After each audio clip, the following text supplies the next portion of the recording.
Assalamualaikum warahmatullahi wabarakatuh.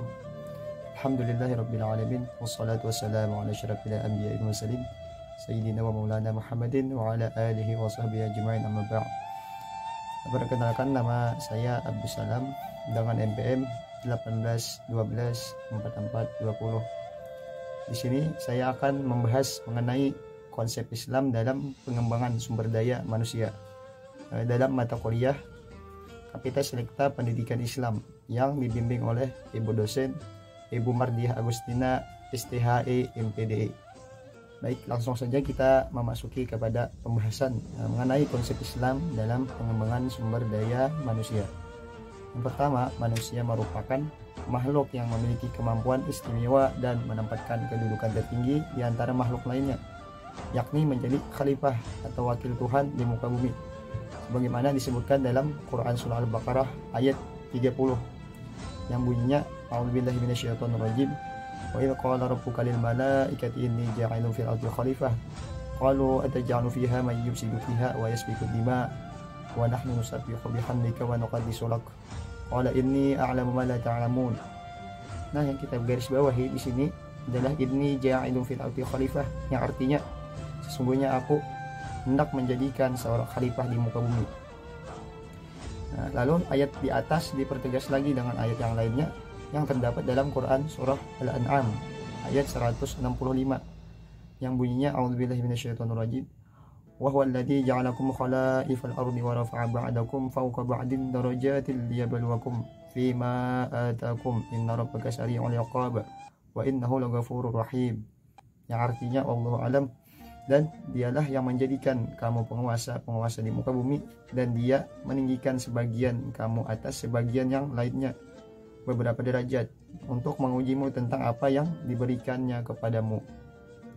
Nah, dari kedua ayat di atas dapat kita ketahui bahwa Tuhan memberikan kelebihan dan keutamaan kepada manusia daripada makhluk yang lainnya, sehingga kita sebagai manusia harus menjaga amanah dan tanggung jawab kepada Tuhan dengan menjalankan perintahnya dan menjauhi segala larangannya, sebagaimana terdapat dalam sabdanya Rasulullah Shallallahu Alaihi Wasallam yang berbunyinya kullukum ra'in wa kullukum mas'ulun an ra'iyati.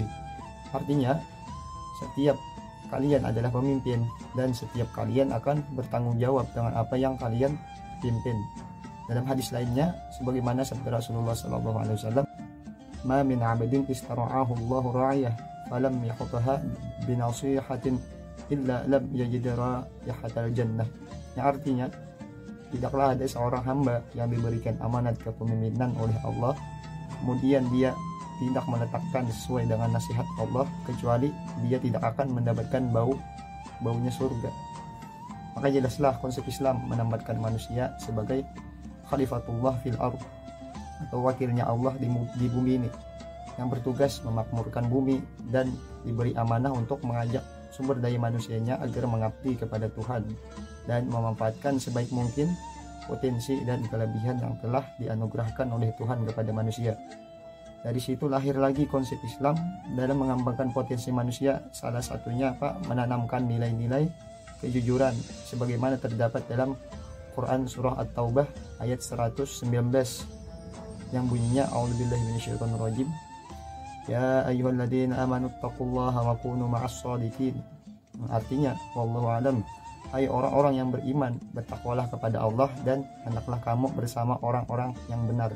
Nah, sehingga dikatakan oleh seorang ulama yang bernama Al-Qusairi bahwa kejujuran itu adalah pilar perkara, karena dengan kejujuran itu semua urusan menjadi sempurna dan teratur. Dari sifat jujur itulah manusia bisa menjalankan segala sesuatu sesuai dengan tugas yang diamanahkan Tuhan kepadanya.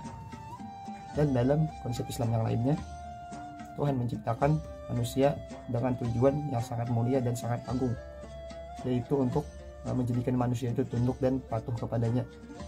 Hal ini disebutkan dalam Quran Surah Az-Zariyat ayat 56 yang bunyinya a'udzubillahi minasyaitonirrajim wa ma khalaqatul jinna wal insa illa liya'budun, yang artinya wallahu a'lam, tidaklah aku ciptakan jin dan manusia kecuali untuk beribadah kepadaku. Dari ayat tersebut dapat kita ketahui bahwa Tuhan menciptakan manusia hanya untuk beribadah kepadanya. Beribadah bukan hanya diartikan sebagai ritual menyembah kepada Tuhan semata, hablum minallah, namun juga segala aktivitas manusia dan yang berkaitan dengan manusia, hablum minannas, bisa bernilai menjadi ibadah pula jika kita niatkan untuk mencari keridhaan Tuhan.